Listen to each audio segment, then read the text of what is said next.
Bom, o primeiro resumo é do livro A Moreninha. A Moreninha ela é um romance de autoria do escritor brasileiro Joaquim Manuel de Macedo, que foi publicado em 1844. Nesse romance é contado a história de Augusto, que é um jovem estudante de medicina, que ele é conquistador e famoso por nunca ter se apegado a nenhuma mulher. Entre os amigos ele tem essa fama de sedutor que nunca se prende a ninguém. Mas tudo muda quando em uma viagem a Paquetá ele conhece Carolina, que ela é uma jovem de 14 anos, apelidada de A Moreninha. Carolina ela é esperta, espontânea, ela fala o que ela pensa, ela vive de um jeito bem leve e divertido, o que contrasta com o comportamento armado das moças daquela época, que eram bem diferentes.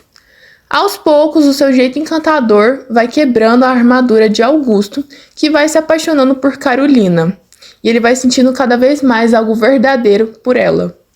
Bom, então é assim que, aos risos, brincadeiras e conversas, surge entre os dois uma relação especial que vai muito além de paixão passageira.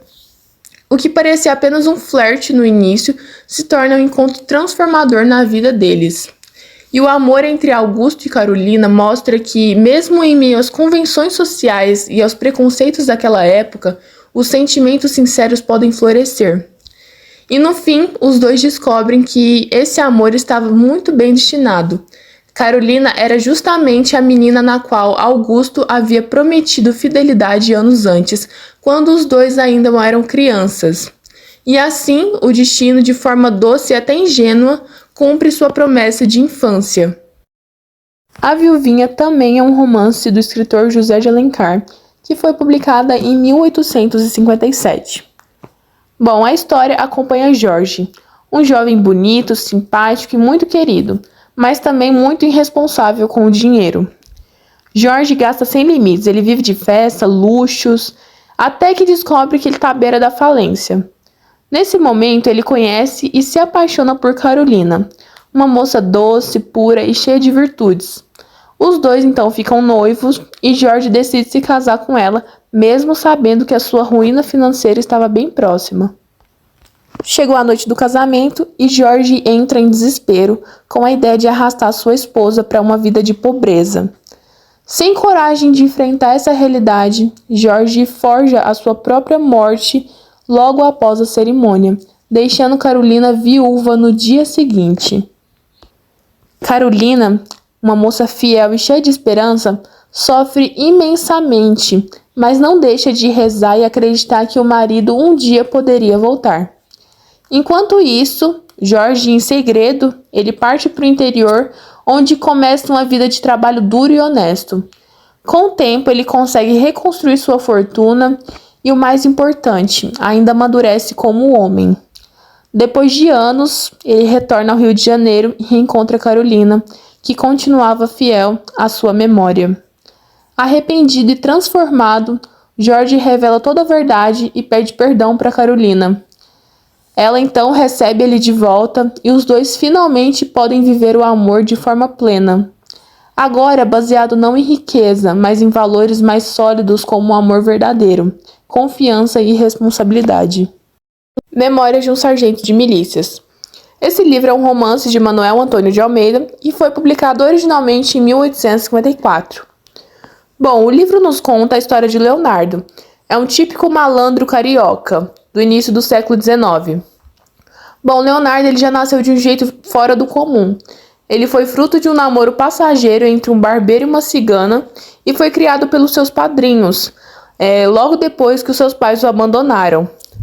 Desde pequeno, Leonardo mostra o seu jeito travesso, preguiçoso e levado, vivendo altas aventuras e truques durante a vida. A narrativa não é só sobre grandes heróis ou amores idealizados, mas sobre gente comum, cheia de defeitos e jeitos diferentes. Leonardo não é um modelo de virtude. Ele foge da escola, apronta com os vizinhos, envolve-se em confusões amorosas e está sempre se safando das consequências da vida. Mas é justamente esse jeito de se virar desde novo que faz ele se tornar simpático e cativante. O romance retrata com humor e cotidiano da cidade do Rio de Janeiro na época colonial, as festas, as ruas, os costumes, a convivência entre diferentes classes e os contrastes entre autoridades e o povo simples.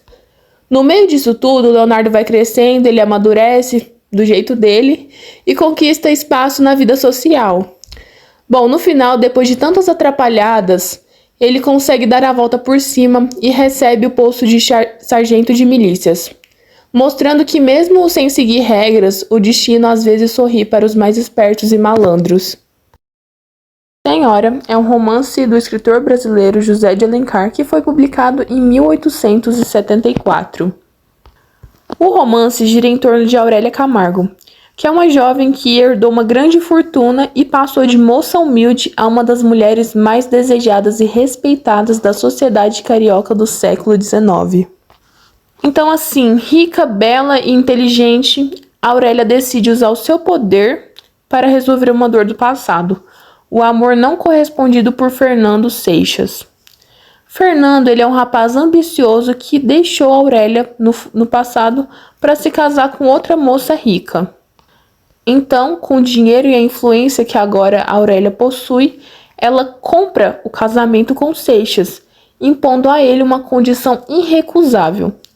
No início, o relacionamento deles é marcado pela frieza e pela sensação de humilhação. Fernando, claro, ele se sente como um marido vendido, enquanto Aurélia vive entre o orgulho ferido e o desejo de vingança.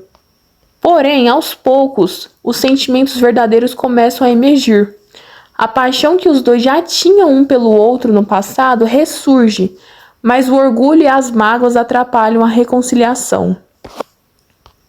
Apesar dessa postura dura de Aurélia, ela ainda ama muito Fernando, e ele, conforme o tempo, foi amadurecendo e aprendeu a reconhecer o valor do amor acima do dinheiro e das convenções sociais. No fim, o casal consegue superar as barreiras da vaidade e do orgulho, reencontrando o amor de forma sincera. Bom, toda essa história nos mostra como o dinheiro pode corromper ou aprisionar os relacionamentos, mas também como o amor verdadeiro pode resistir até nas maiores feridas.